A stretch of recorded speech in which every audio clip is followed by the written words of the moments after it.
Assalamualaikum warahmatullahi wabarakatuh. Waalaikumsalam warahmatullahi wabarakatuh. Alhamdulillahi rabbil alamin. Alhamdulillahilladzi anzalal Qur'an bilisanin arabiyyin mubin. Asyhadu an la ilaha illallah wa asyhadu anna Muhammadan abduhu wa rasuluh. Pemirsa TV-mu yang dirahmati Allah, kembali kita ada di sebuah program Tarjih Menjawab yang pada kali ini kita akan membahas satu topik menarik, yaitu tentang sholat tatawu. Telah hadir bersama kita Ustadz Muhammad Muhajir LCMA. Beliau salah satu dari pimpinan atau anggota Majelis Tarjih dan Tajdid Pimpinan Pusat Muhammadiyah. Bagaimana kabarnya, Pak? Alhamdulillah, bikhair. Alhamdulillah. Bikhair. Nah, kita akan mendiskusikan tentang sholat tatawu ini, Pak. Nah, yang salah satunya misalnya adalah untuk pada segmen kali ini kita akan bahas yang menjadi fenomena kita adalah sholat duha. Sebetulnya apa sih, Pak, pengertian sholat duha itu? Terima kasih, Ustaz Ali. Bismillahirrahmanirrahim. Kita pada kali ini membahas tentang sholat duha. Pada prinsipnya, pada sholat duha itu adalah sholat yang dilaksanakan pada saat matahari sudah naik. Ya. Itu kira-kira sepenggalah atau setinggi tonggak. Jadi maksud daripada tonggak ini adalah bukan pada waktu matahari baru terbit, tidak. Tapi matahari sudah meninggi begitu, setonggak begitu. Karena memang di dalam hadis disebutkan bahwa ada waktu-waktu di mana kita juga dilarang sholat, itu diantaranya ketika matahari terbit. Gitu. Kemudian akhir daripada pelaksanaan sholat duha ini adalah ketika masuk waktu zuhur. Begitu, Ustaz Ali. Jadi artinya adalah yang menjadi barometer sholat duha adalah matahari, ya Pak ya. Artinya matahari itu pada batasan sudah naik kemudian sepenggelahan atau setonggak begitu. Setonggak gitu. Kalau perkiraan itu, kalau misalnya untuk masyarakat awam itu kira-kira jam berapa itu, Pak? Kalau misalnya terkait dengan jadi kalau waktunya. Kalau kita konversikan dengan waktu sekarang mungkin ya mungkin setengah jam setelah terbitnya matahari begitu. Oh, setengah jam setelah terbitnya matahari. Mungkin setelah kita melihat matahari terbit, kemudian setengah jam setelah itu, ya disitulah waktu awal pelaksanaan daripada sholat duha. Sampai sebelum sholat zuhur. Sampai sebelum masuk sholat duhur. Artinya itu kalau kita konversikan pada waktu setelah jam begitu. Baik, artinya sholat duha adalah sholat yang dilakukan pagi hari, ya gampangnya adalah setengah jam setelah matahari terbit gitu. Ya, kalau betul. Ketika kita konversikan pada waktu kita sekarang. Kemudian dari segi pelaksanaannya, Pak, sebetulnya pelaksanaannya seperti apa sih, Pak? Ada yang nggak sih perbedaan sholat-sholat dengan sholat-sholat yang lain gitu, sholat duha dengan sholat-sholat yang lain, baik dari aspek pelaksanaan gerakannya atau bahkan kemudian rokaat-rokaatnya? Ya. Kalau untuk gerakan, pada prinsipnya sholat duha itu sama seperti yang sholat-sholat yang lain. Tapi dalam masalah rokaat ini ada berbagai macam bentuk.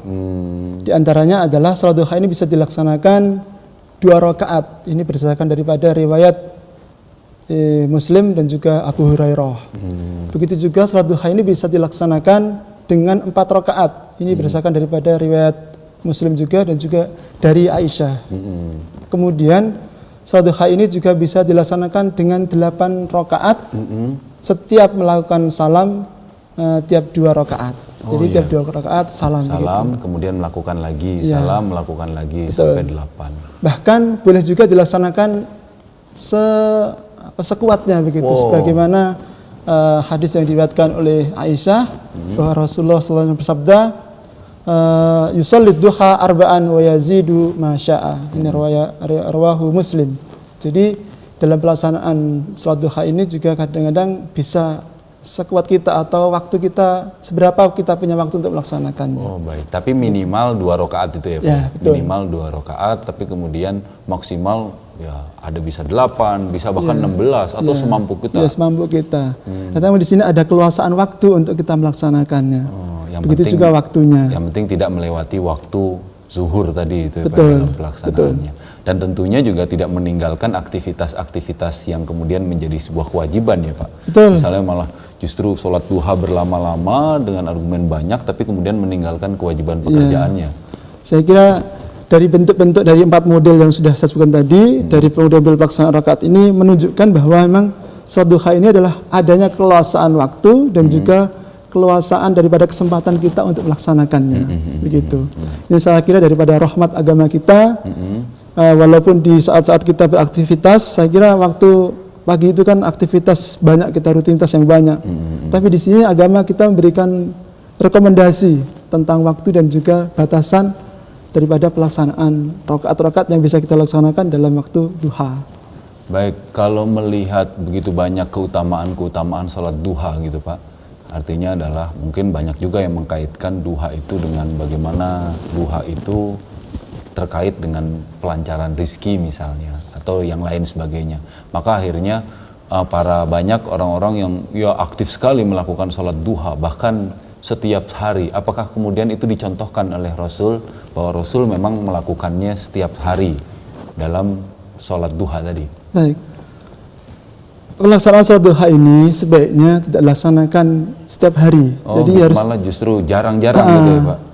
Sebagaimana sabda Rasul pernah sabda, an Abdullah ibni Syakik qala qultu li Aisyata akana nabiyyu sallallahu alaihi wasallam yusalli duha qalat la ida ayyaji'a min maghibihi.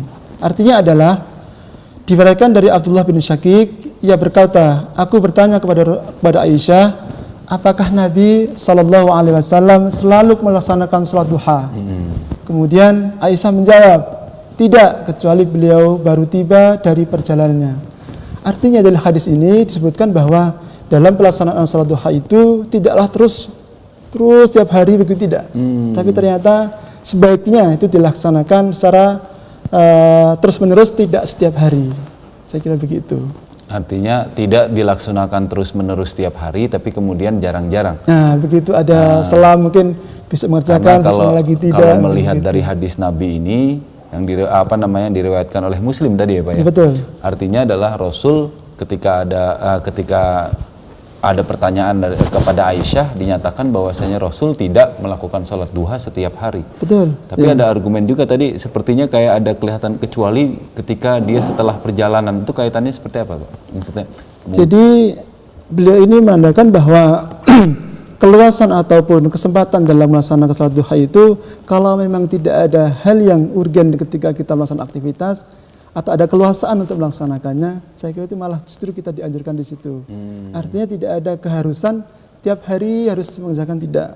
Apalagi tiap hari sampai meninggalkan kewajiban-kewajiban yang dururi ya Pak, yang primer, apalagi kita yang sebagai aktivis dakwah ataupun sebagai profesi apapun bentuknya, saya kadang-kadang kita ada hal-hal yang urgen yang bisa kita laksanakan tanpa harus meninggal ataupun tanpa kita harus biasakan terus-menerus sholat duha ini. Baik Pak. Kemudian artinya secara waktu tadi juga sudah, kemudian bagaimana pelaksanaannya, artinya pelaksanaannya sama seperti halnya sholat sunnah-sunnah lainnya. Betul. Tapi kemudian ketentuannya tanpa ada batas maksimal ya Pak. Betul. Minimalnya 2, kemudian tanpa ada batas maksimal. Dan kemudian selanjutnya juga terkait juga, ini juga menarik Pak, karena banyak yang kemudian orang menyatakan begitu harus atau kemudian punya keinginan kuat, punya keinginan kuat untuk sholat duha terus. Tapi sebetulnya kalau dia melihat hadis Nabi di sini, Rasul tidak melakukannya setiap hari. Artinya mungkin punya atau jarang-jarang lah. Gitu. Kemudian dalam segi pelaksanaannya juga Pak, ini juga banyak nih kejadian di masyarakat kita. Dilakukannya itu apakah kemudian boleh Pak berjamaah dalam sholat duha itu? Baik, dalam pelaksanaan salat duha itu boleh dilaksanakan munfarid dan juga bisa dilaksanakan dengan berjamaah. Gitu. Sebagaimana sabda Rasul, an Idban bin Malik anna Rasulullah sallallahu alaihi wasallam shalla fi baitihi suhbatad duha faqamu wara'ahu fasallu bi salatihi. Rawahu Ahmad wa Daruqutni wa Ibnu Khuzaimah. Artinya bahwa diriwayatkan dari Idban bin Malik bahwasanya Rasulullah SAW mengerjakan salat duha di rumah beliau pada waktu duha. Artinya ini adalah salat duha, menunjukkan salat duha ini. Kemudian para sahabat berdiri di belakang beliau. Datang para sahabat dan berdiri di belakang beliau. Kemudian lalu mengerjakan sholat dengan sholat beliau. Artinya apa? Bahwa ketika Rasulullah melaksanakan sholat duha, datang para sahabat, kemudian para sahabat bergabung dengan sholatnya Rasulullah SAW pada waktu itu. Dan ini sudah disampaikan bahwa ini adalah sholat menunjukkan waktu sholat duha. Artinya apa? Dari hadis ini bisa diambil kesimpulan bahwa sholat duha juga bisa dilaksanakan dengan berjamaah. Tapi tentu tadi sudah disebutkan bahwa tidak boleh atau sebaiknya sholat duha tidak dilaksanakan tiap ada rutinitas tertentu begitu. Oh iya. Jadi begitu. Artinya adalah terjawab ya, artinya boleh dan bisa saja kemudian melakukan secara berjamaah sholat duha, atau banyak juga di sekolah-sekolah Pak, karena mengadakan sholat berjamaah di sekolah-sekolah di waktu istirahat, kemudian guru-guru kemudian menggiring ke masjid untuk kemudian melakukan sholat duha berjamaah, kemudian bahkan kemudian ada sedikit komunitas-komunitas yang kemudian punya komunitas sholat duha berjamaah. Tapi artinya adalah memang ada tuntunannya yang kemudian membolehkan. Betul. Ya. Tapi kemudian tidak diharuskan harus berjamaah, boleh juga munfarid. Ya. Baik, betul. Ustadz Muhajir, kita akan lanjutkan tema kita atau topik kita kali ini mengenai sholat tatawu, dan tadi sudah kita bahas panjang lebar terkait dengan sholat duha. Nanti kita akan mendiskusikan tentang sholat-sholat lainnya pada segmen berikut. Okay. Pemirsa TV-mu yang kami banggakan dan kami hormati, kita akan lanjutkan perbincangan kita mengenai topik sholat tatawu bersama Ustadz Muhajir setelah pesan yang berikut ini.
Universitas Ahmad Dahlan adalah perguruan tinggi Muhammadiyah yang unggul dan mampu beradaptasi terhadap perubahan global dan secara berkelanjutan menghasilkan lulusan yang berdaya saing tinggi dan mampu menjaga moral and intellectual integrity dalam kehidupan.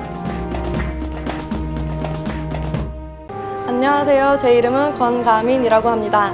저는 한국 사람이고요. 저는 현재 족자카르타 안에 있는 아마드 다을란 대학교에서 공부하고 있습니다. 이곳 사람들은 모두 항상 미소 짓고 또 많은 사람들이 친절합니다. 그리고 학교 측에서도 외국 유학생들을 위해 많은 배려를 해주고 있습니다. 그래서 지금 저는 매우 행복하게 공부하고 있습니다. 감사합니다.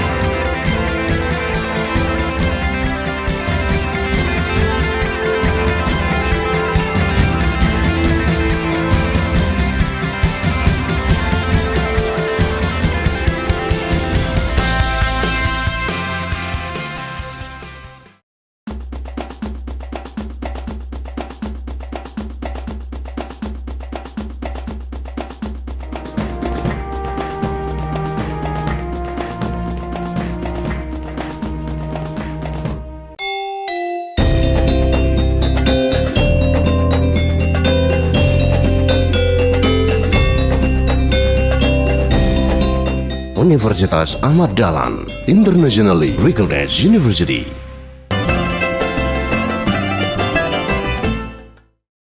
Kembali ke Tarjih Menjawab, pemirsa TVMU yang kami hormati, kita tadi sudah membahas tentang sholat tatawu yang pada segmen pertama kita membahas adalah sholat duha.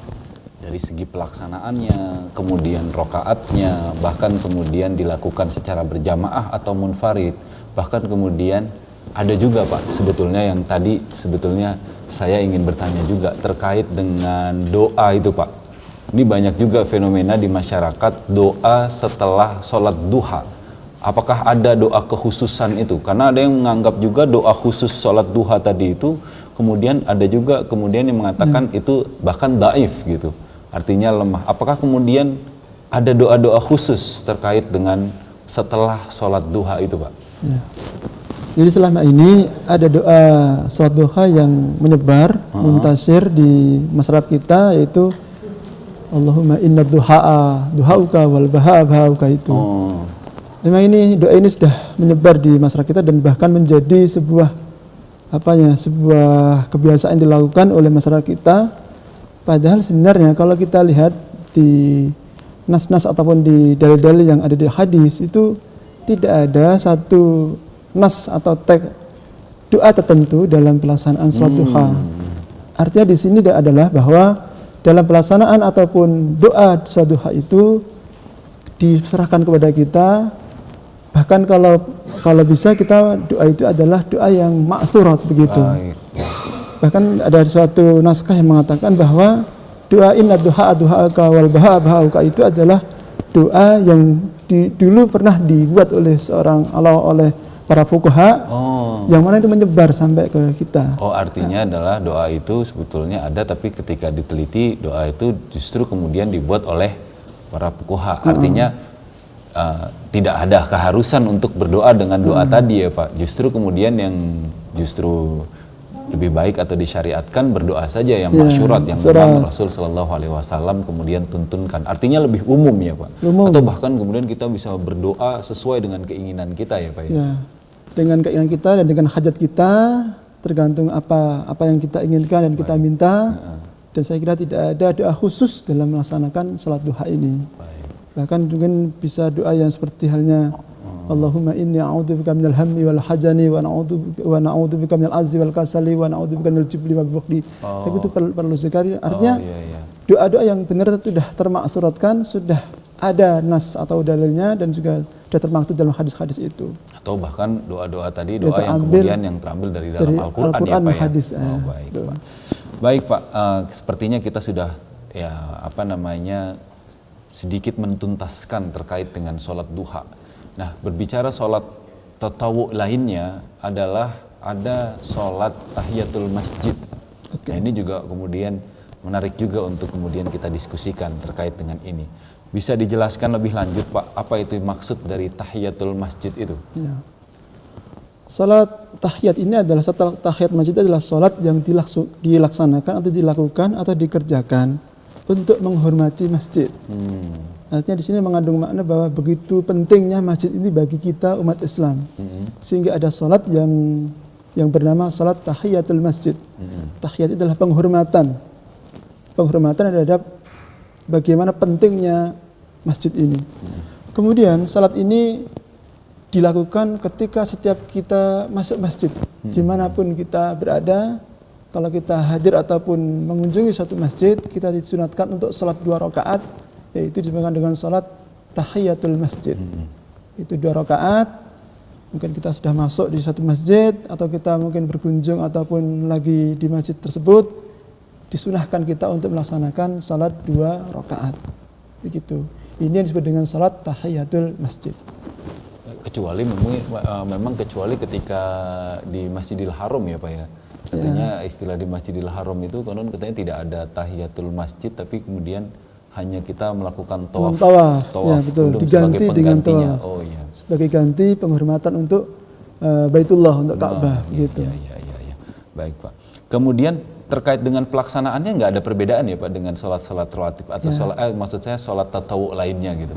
Seperti yang sudah dijelaskan tadi di segmen pertama bahwa tentang apakah ada perbedaan antara sholat duha dengan sholat yang lainnya. dalam pelaksanaan salat tahiyatul masjid juga tidak ada perbedaan, baik itu dari segi kaifiyat atau hayatnya tidak ada. Yang penting di sini disunatkan adalah 2 rakaat. Kalau di duha tadi kan ada 2 rakaat, ada 4 rakaat, ada 4 rakaat setiap 2 rakaatnya salam. Tapi dalam salat tahiyatul masjid tidak ada perbedaan. Yang penting 2 rakaat untuk sebagai tanda ataupun bukti ataupun kita ihtiram atau memuliakan ataupun sebagai penghormatan terhadap masjid tersebut. Baik. Begitu. Termasuk juga bacaan-bacaan surat yang ada di dalam sholat itu ya Pak, bebas juga ya Pak. Bebas artinya juga. Nggak ada ketentuan harus baca surat rakaat pertama kemudian rakaat kedua surat apa gitu, nggak ada juga ketentuan yang diharuskan untuk itu ya Pak ya. Di dalam nas-nas belum dijumpai ada terkait kaitannya dengan ada surat tertentu ataupun doa tertentu, tidak ada. Artinya di sini menandakan bahwa keleluasaan daripada agama kita, sebatas kita itu ada kesempatan untuk melaksanakannya, kita disunahkan untuk sholat 2 rakaat untuk penghormatan ketika kita memasuki masjid. Begitu. Terkait ini juga Pak, banyak ya yang kemudian dilakukan itu atau terjadi di masyarakat kita, khususnya di sholat ketika melaksanakan sholat Jumat itu Pak. Artinya seorang yang kemudian masuk masjid, kemudian ketika masuk masjid, kemudian tapi khatib sudah berkhutbah. Kemudian khatib lagi khutbah. Kemudian apakah kemudian ada nggak sih kemudian kok saya melihat juga banyak yang orang justru malah tetap saja dia melakukan salat tahiyatul masjid gitu, tapi kemudian apakah memang itu juga tetap disyariatkan? Ada juga yang mengatakan bahwa tidak salat tahiyat tapi menghormati khatib, ada gitu juga. Ya sebetulnya mana yang lebih diutamakan itu Pak? Artinya mendengarkan khatib dulu ke khutbah ataukah kemudian memang kita tetap melakukan salat tahiyatul masjid misalnya? Baik, ini memang ada perbedaan, ada berbagai macam bentuk pendapat kaitannya dengan masalah ini. Tapi sebenarnya kalau kita melihat dalil daripada hadis yang dari Jabir bin Abdullah itu mengatakan begini. Dakhala rajulun yaumal jum'ati wan nabiyyu sallallahu alaihi wasallam yakhthub. Faqala as-salaita? Qala la. Qala kum fasalli raq'ataini. Ini hadis diriwayatkan oleh Imam Bukhari. Dari hadis ini bisa diambil arti bahwa pernah ada orang yang masuk masjid pada hari Jumat. Pada waktu itu Rasulullah sedang khutbah. Kemudian di sela khutbah itu Rasulullah mungkin bertanya kepada orang yang datang ke masjid tadi itu. Beliau bertanya, sudahkah engkau sholat? Kemudian orang yang datang tadi itu menjawab, belum ya Rasulullah. Kemudian Rasul melanjutkan pertanyaannya dengan bersabda, berdirilah dan sholatlah 2 rakaat. Ini menandakan bahwa ketika kita datang mungkin kita agak terlambat sehingga khatib sedang khutbah atau sudah memulai khutbahnya gitu ya Pak. Di sela-sela khutbah itu kita baru datang. Di sini menandakan bahwa hadis ini menyebutkan bahwa dibolehkannya atau disyariatkannya ketika imam itu atau ketika khatib itu sedang khutbah, kita datang, kita juga melaksanakan salat tahiyatul masjid 2 rakaat. Karena memang dari hadis ini bisa kita lakukan kesimpulan bahwa memang dibolehkannya salat tahiyatul masjid walaupun ketika imam sedang berkhutbah. Baik. Begitu. Artinya kalau kita melihat dari hadis tadi itu istilahnya adalah bagaimana Rasul itu sampai kemudian memberikan teguran ya Pak untuk kemudian udah sholat atau belum. Kalau sholat lakukan sholat lah. Artinya begitu penting juga ya posisi sholat sunnah atau sholat tatawu ini. Nah bagaimana kemudian terkait dengan bisa memotivasi masyarakat Pak untuk kemudian kita membiasakan untuk sholat tahiyatul masjid ini Pak? Ya, memang ketika kita melaksanakan sholat tahiyatul masjid ini, memang sekali lagi kita perlu menghadirkan dalam diri kita tentang bagaimana begitu pentingnya masjid ini, sehingga ada yang disebut dengan sholat tahiyatul masjid. Ketika orang itu menghargai dan juga paham terhadap bagaimana begitu pentingnya sholat tahiyatul masjid, itu pasti akan mesti muncul dalam dirinya bahwa masjid itulah sebuah tempat yang suci, masjid adalah tempat untuk orang beribadah, walaupun kita dimanapun kita bisa beribadah, tapi menandakan bahwa memang masjid ini sebagai pusat kegiatan umat Islam, sehingga di sini ada syariat daripada salat tahiyatul masjid. Dan bagaimana kita untuk menghitsa ataupun mensupport diri kita supaya senantiasa melaksanakan salat tahiyatul masjid ini, memang sekali lagi tergantung dari pengetahuan kita. Kadang-kadang di sebagai masyarakat kita itu belum paham begitu pentingnya masjid ini, sehingga masjid sekedar datang, kondisi itu hanya sekedar ya mungkin duduk-duduk santai-santai. Padahal sebenarnya ketika kita datang di setiap masjid dimanapun kita berada, walaupun mungkin kita sudah kalau emang kita ada kesempatan ketika safar pun mungkin kita juga bisa disunahkan, dituntunkan untuk melaksanakan salat tahiyatul masjid. Karena begitu pentingnya penghormatan terhadap masjid ini. Karena memang selain itu ya masjid itu ya bagian ya tersering disebut dengan rumah Allah gitu ya. Betul. Pak. Baik Pak Muhajir atau Ustadz Muhajir, kita akan lanjutkan lagi pada segmen berikutnya terkait dengan sholat tatawwu lainnya. Pemirsa TV-mu yang kami hormati, kita akan lanjutkan perbincangan kita bersama Ustadz Muhajir setelah pesan-pesan berikut ini.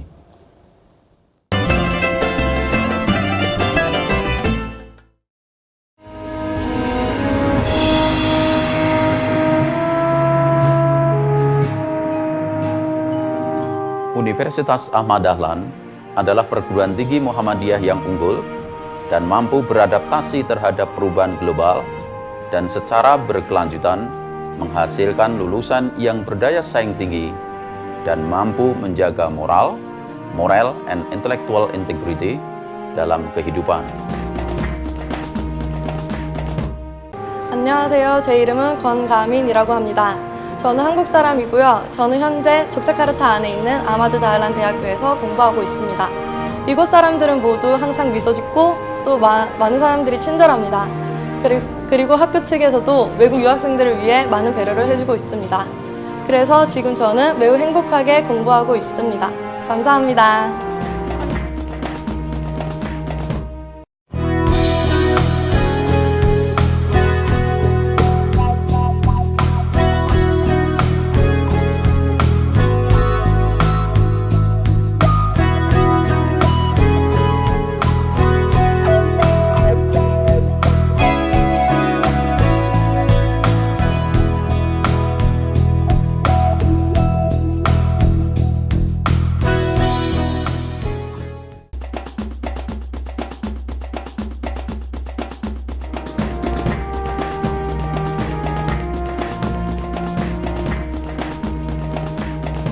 Mam na imię Kasia. Przyjechałam tutaj z Polski w ramach programu Dharmasistwa, żeby uczyć się języka indonezyjskiego na Uniwersytecie Ahmad Dahlan.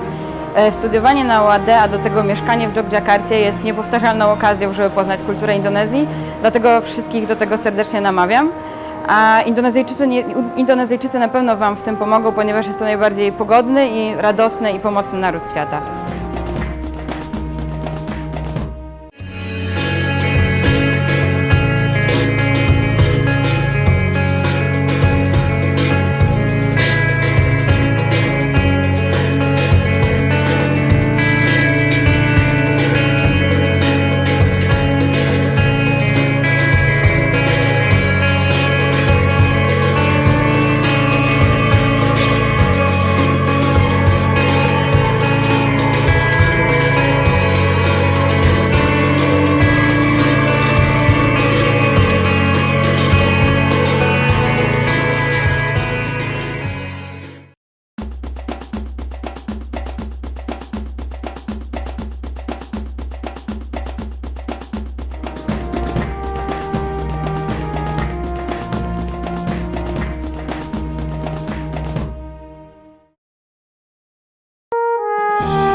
pemirsa TVmu dimanapun Anda berada, kita masih melanjutkan pembahasan kita di Tarjih Menjawab masih bersama Ustadz Muhajir. Tadi kita sudah kemudian membahas tentang salat tahiyatul masjid di segmen kedua, Pak. Tapi juga kemudian ada juga yang menjadi pertanyaan yang tertinggal, Pak, terkait dengan apakah kemudian salat sunnah tahiyatul masjid itu harus dilakukan sebelum duduk, Pak. Artinya banyak juga dilakukan terus, khususnya saya banyak melihat gitu, Pak, di ketika saya melakukan melaksanakan salat Jumat, kemudian datang, kemudian azan terkumandang, kemudian para jamaah itu berdiri saja gitu, Pak, kemudian mendengarkan azan, setelah mendengarkan azan kemudian melakukan salat tahiyatul masjid. Artinya karena memang ada ketentuan tidak boleh duduk atau seperti apa, Pak? Baik. Menjawab hal tersebut, memang ada hadis yang berbunyi, yang diriwayatkan dari Abu Qatadah yang berbunyi, qala Nabiyyu sallallahu alaihi wasallam, idza dakhala ahadukum al-masjida fala yajlis hatta yusalli rak'ataini. Artinya adalah bahwa Nabi sallallahu alaihi wasallam bersabda, apabila seorang masuk masjid, janganlah duduk sebelum ia mengerjakan 2 rakaat. Oh, baik. Nah, secara kesimpulan hadis ini mengandung makna, memang ada peringatan dari Rasulullah bahwa ketika kita masuk masjid, jangan sampai kita itu lantas duduk kemudian baru mengerjakan salat 2 rakaat. Tetapi kerjakan salat 2 rakaat tersebut atau mengerjakan salat tahiyatul masjid tersebut terlebih dahulu. Artinya bahwa memang dari keumuman hadis ini terlihat bahwa memang begitu pentingnya salat tahiyatul masjid, sehingga Rasul sampai melarang jangan duduk terlebih dahulu. Saya kira memang yang dilakukan ketika kita melihat fenomena masyarakat seperti itu mungkin juga terinspirasi dari hadis ini. Sampai-sampai ketika azan tidak lantas duduk terlebih dahulu untuk mendengarkan, tidak, tapi berdiri setelah selesai azan baru melaksanakan salat tahiyat 2 rakaat tersebut. Baik, artinya dari hadis tadi yang Bapak bacakan tadi itu fala yajlis gitu ya, Pak. Ya, betul. Artinya tidak duduk dulu, kemudian hatta yusolli rakaatain, sampai kemudian mengerjakan salat 2 rakaat tadi. Maka dapat disimpulkan salat itu salat yang dilakukan kalau bisa tidak duduk dulu. Artinya dalam rangka menghormati masjid, salat dulu baru kemudian duduk. Oh, baik. Berarti mengandung pentingnya ada salat, juga begitu pentingnya mengandung. Sehingga Rasul mengatakan la yajlis begitu. Jangan duduk sampai kemudian dia melakukan salat tahiyatul masjid. Baik, Pak. Saya agak terjawab pertanyaan-pertanyaan yang terbersit saya tadi, Pak. Kemudian terkait juga dengan sholat tatawu, menarik juga kita akan diskusikan terkait dengan sholat rawatib, Pak. Nah, apalagi kemudian sholat rawatib ini sholat yang kemudian tidak saja sunnah, bahkan tadi ada yang muakkad ya, Pak ya, terkait dengan itu. Sebetulnya apa sih, Pak, sebetulnya sholat rawatib itu, dan dari segi penamaan kenapa rawatib itu, Pak? Yang dimaksud dengan salat rawatib itu adalah salat-salat yang mengiringi atau salat sunnah yang dilakukan sesudah salat fardu, yaitu salat 5 waktu tersebut. Baik. Ada salat yang bisa mengikuti atau mengiringi salat fardu tersebut. Artinya mengiringi itu baik sesudah atau sebelumnya gitu ya, Pak ya? Begitu. Dan ini ada 2 macam, yaitu ada yang muakkad dan ghairu muakkad.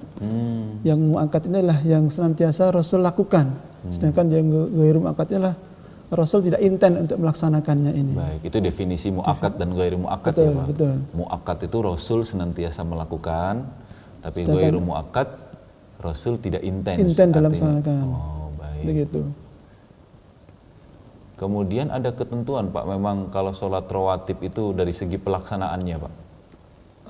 Untuk pelaksanaannya, dalam pelaksanaan sholat rawatib itu ada berbagai macam bentuk model. Pertama adalah sholat rawatib yang muakkad itu semuanya ada 10 atau ada 12 bentuk. Pertama terdiri dari 1, 2 atau 4 rakaat sebelum sholat duhur. Kemudian yang kedua adalah 2 rakaat setelah sholat duhur. Kemudian 2 rakaat setelah sholat maghrib. Kemudian 2 rakaat setelah sholat isya. Kemudian 2 rakaat sebelum sholat subuh. Ini yang muakkad. Itu yang senantiasa Rasulullah intan lakukan. Begitu.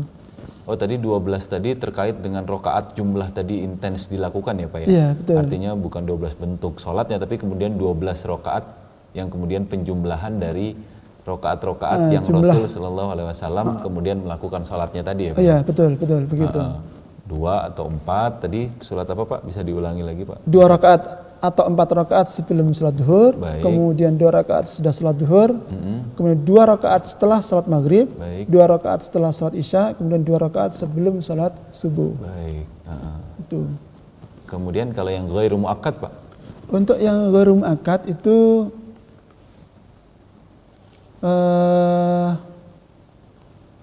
ada 4 rakaat sebelum sholat asar berdasarkan hadis an Ibnu Umar an Nabi sallallahu alaihi wasallam qala rahimallahu ra'an shalla qabla al-'asri arba'an. Rawahu Ahmad wa Abu Dawud wa Tirmidzi wa hasanahu Ibnu Hibban wa sahahahu. Artinya adalah diriwayatkan dari Ibnu Umar, diriwayatkan dari Nabi sallallahu alaihi wasallam, beliau bersabda, Allah memberikan rahmat kepada orang-orang yang mengerjakan salat 4 rakaat sebelum salat asar. Kemudian salat yang ghairu muakkad yang lain adalah 2 rakaat sebelum salat maghrib, kemudian 4 rakaat setelah salat isya. Ini berarti ada tiga bentuk atau tiga macam daripada salat rawatib yang ghairu muakkad tadi itu. Kalau yang setelah isya 4 rakaat itu, kalau yang muakkad 2 rakaat, kalau yang itu 4 ya Pak berarti ya Pak? Betul, ya betul begitu. Sama-sama kemudian setelah sholat isya gitu, tapi yang muakkad itu 2, tapi yang ghairu muakkad malah 4 ya? 4, begitu. Kemudian terkait apakah kemudian sholat-sholat rawatib ini bagaimana Pak dari segi pelaksanaannya? Kalau misalnya ada nggak sih tuntunan Rasul yang kemudian sholat rawatib itu apakah Rasul lakukan di masjid atau kemudian Rasul dilakukannya di rumah? Gimana Pak? Apa ada ketentuan itu tidak Pak ya?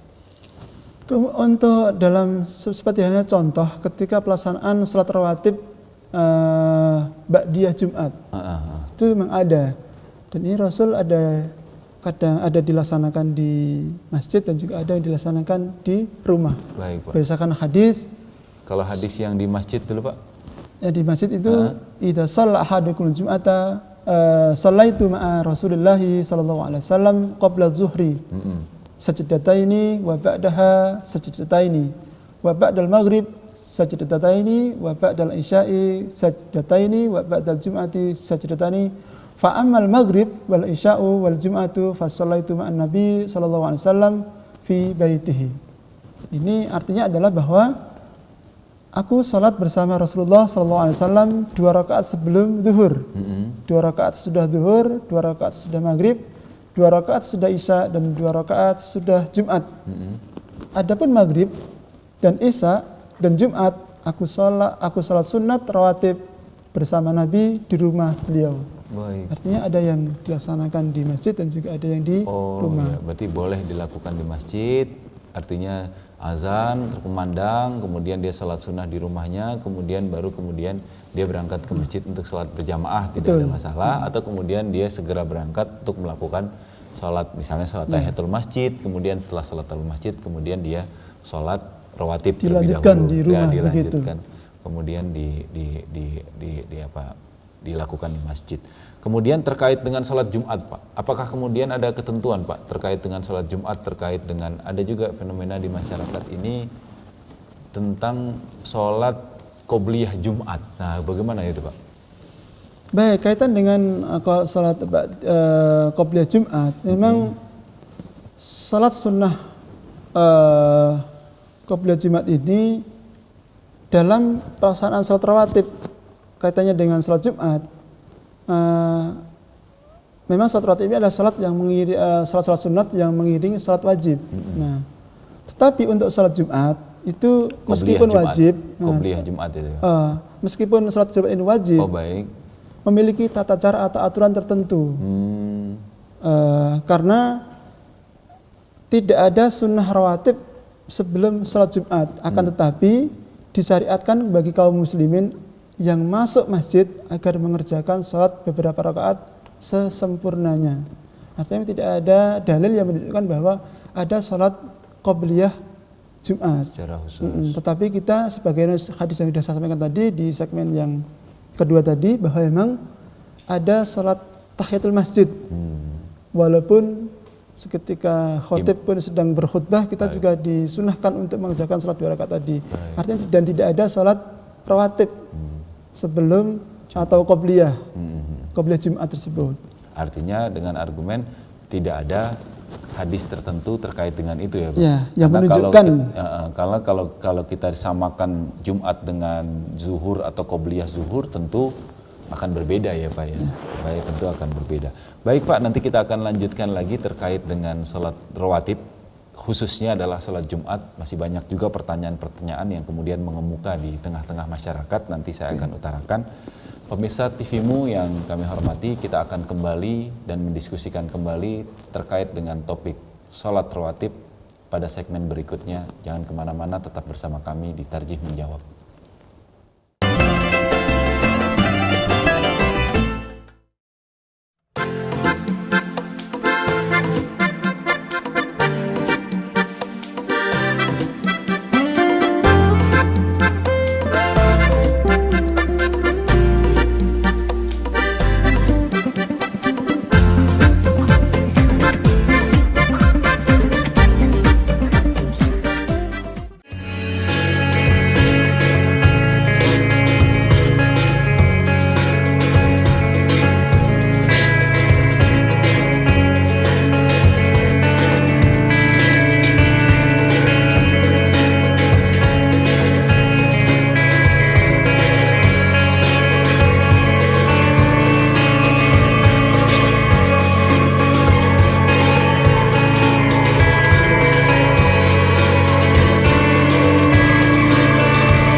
Universitas Ahmad Dahlan adalah perguruan tinggi Muhammadiyah yang unggul dan mampu beradaptasi terhadap perubahan global dan secara berkelanjutan menghasilkan lulusan yang berdaya saing tinggi dan mampu menjaga moral and intellectual integrity dalam kehidupan.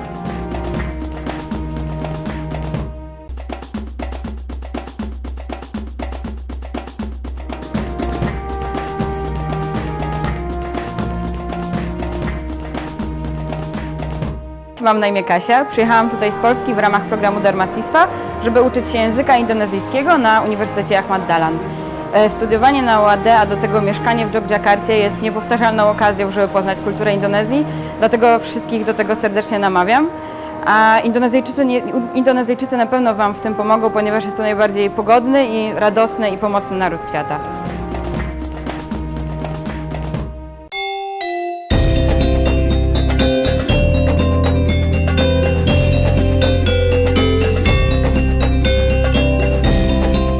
Universitas Ahmad Dahlan, internationally recognized university.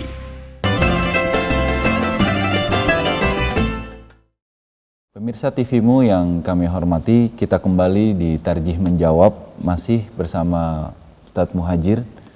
Kita membahas topik tentang sholat tatawu, dan pada segmen sebelumnya kita sudah membahas terkait dengan sholat-sholat rawatib ya Pak.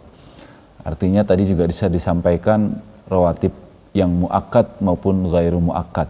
Tadi di penghujung segmen ketiga juga dijelaskan Pak terkait dengan bagaimana ketentuan sholat yang mengiringi sholat Jumat, di mana sholat Jumat ini punya ketentuan atau punya aturan yang berbeda dengan misalnya saja sholat 5 waktu, khususnya misalnya zuhur. Bagaimana Pak terkait dengan sholat rawatib atau sholat yang mengiringi sholat Jumat, baik qobliyah maupun ba'diyahnya? Baik. Kaitan dengan sholat rawatib yang mengikuti sholat Jumat baik itu qobliyah maupun ba'diyah, pada dasarnya tidak ada sunnah rawatib sebelum sholat Jumat atau qobliyahnya itu tidak ada. Oh, qobliyahnya tidak ada ya Pak ya? Namun yang ba'diyahnya ada.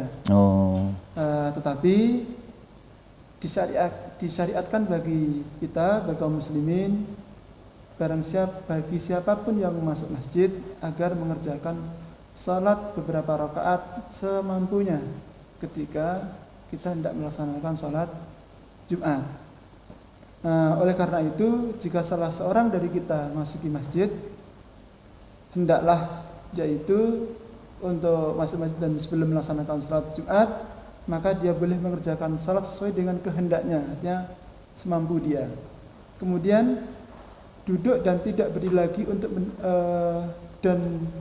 lagi kemudian dia mengerjakan, artinya kalau ketika kita masuk masjid kemudian kita ada kesempatan untuk mengerjakan salat,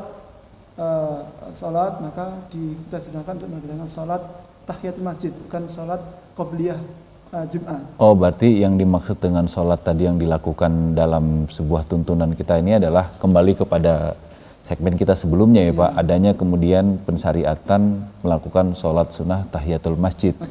Bahkan kemudian Rasul ketika berkhutbah saja, Rasul sampai memerintahkan salah seorang sahabat untuk kemudian melakukan sholat sunnah tahiyatul masjid yang dimaksud. Tapi itu yang dimaksud tadi, sholat tadi itu bukan dimaksud sholat qobliyah Jumat ya Pak, tapi kemudian sholat tahiyatul masjid. Ya. Jadi bisa kita tegaskan lagi bahwa dengan demikian bahwa memang salat yang dikerjakan sebelum salat Jumat adalah salat tahiyatul masjid, bukan salat qobliyah Jumat. Bukan khusus salat qobliyah Jumat. Baik. Kita lanjutkan Pak. Kalau tadi kan qobliyah Jumat, bagaimana Pak dengan ba'diyah Jumatnya Pak? Oke. Kaitan dengan salat rawatib ba'diyah Jumat, dalam pelaksanaannya itu salat sunnah ba'diyah Jumat itu bisa dilaksanakan 4 rakaat dan juga bisa dilaksanakan 2 rakaat. Baik. Sebagaimana hadis yang diriwayatkan oleh Imam Muslim, "Idza shalla ahadukumul jum'ata falyusalli ba'daha arba'an." Artinya adalah jika salah seorang di antara kalian mengerjakan salat Jumat, maka hendaklah dia mengerjakan salat 4 rakaat setelahnya. Ini yang kaitannya dengan tuntunan atau pelaksanaan salat rawatib ba'diyah Jumat yang 4 rakaat. Kemudian 2 rakaat itu hadisnya agak panjang, saya sebutkan sebenarnya mungkin sudah di segmen 3 tadi sudah kita sebutkan. Itu sallaitu ma'a Rasulillah sallallahu alaihi wasallam qabla az-zuhri sajdataini wa ba'daha sajdataini wa ba'dal maghrib sajdataini wa ba'dal isya sajdataini wa ba'dal jum'ati sajdataini fa ammal maghrib wal isya wal jum'ah fasallaitu ma'a Rasulillahi sallallahu alaihi wasallam fi baiti. Artinya adalah aku sholat sunat bersama Rasulullah 2 rakaat sebelum zuhur, 2 rakaat sesudah zuhur, 2 rakaat sesudah maghrib, 2 rakaat sesudah isya, dan 2 rakaat sesudah Jumat. Nah, ini ada dirinci kembali ini dalam pelaksanaannya.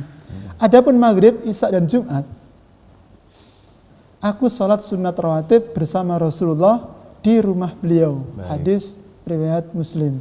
Artinya bahwa yang 2 rakaat tadi itu, yang 4 rakaat dilaksanakan setelah salat Jumat di masjid, kemudian yang 2 rakaat itu dilaksanakan oleh Rasulullah dan sahabat di rumah beliau. Baik Pak, artinya dari hadis ini tentu tidak bertentangan ya Pak ya. Ya, betul. Artinya ada yang 4, ada yang 2, karena kemudian di hadis yang kedua Dijelaskan ada penyebutan lagi. kata fi baitihi, fi artinya baitihi. di rumahnya. Di Maka rumah ini beliau. menjadi penjelasan bahwasanya hadis ini yang benar yang mana, 4 rakaat atau 2 rakaat gitu ya Pak. Karena memang ada kata-kata fi baitihi. Maka kalau sholat ba'diyah Jumat ada dalil yang menjelaskan, dan dalil tadi itu kemudian dilaksanakan 4 rakaat. Betul. Ketika karena walaupun tidak ditentukan dan disebutkan di masjid atau di mana ya Pak, tapi kemudian di hadis yang kedua tadi Dijelaskan secara khusus. Dijelaskan secara khusus di rumah. Maka Di rumah. kemudian memang ada dispensasi ya Pak. Betul, Kalau betul. lihat di rumah kok jadi 2 rakaat ya. Mungkin karena apakah mungkin seandainya kalau di rumah itu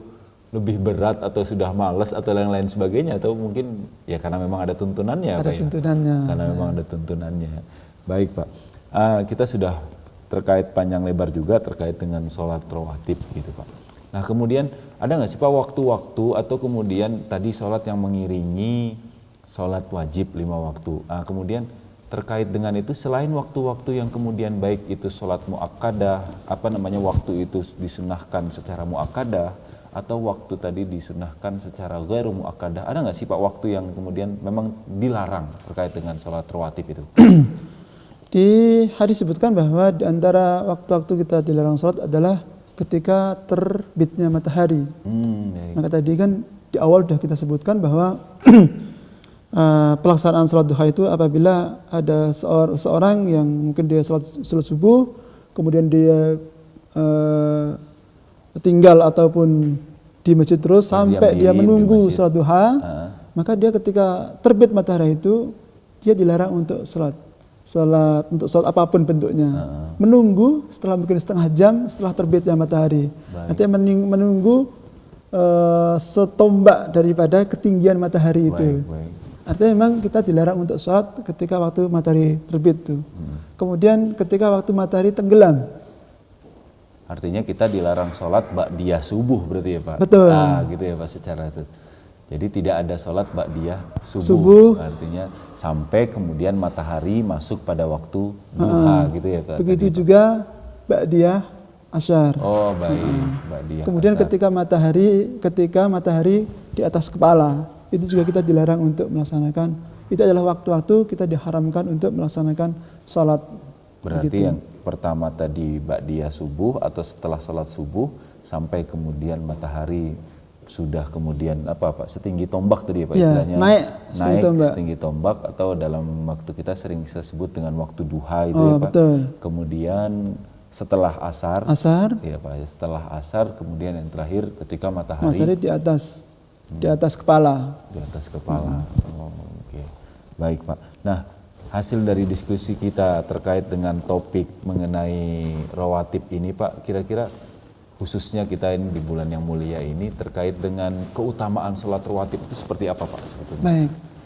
Kaitan dengan bulan suci Ramadan yang kita laksanakan, ada banyak hadis nas-nas yang menyebutkan tentang bagaimana begitu mulia dan begitu banyak keutamaan kaitannya dengan sholat rawatib ini. Baik. Di antaranya hadis yang diriwayatkan oleh Imam Muslim, an Ummi Habibata qalat sami'tu Rasulullah sallallahu alaihi wasallam yaqulu man shalla isna asyrata rak'atan fi yaumin wa lailatin buniya lahu bihinna baitun fil jannah. Baik. Artinya adalah diriwayatkan dari Ummi Habibah.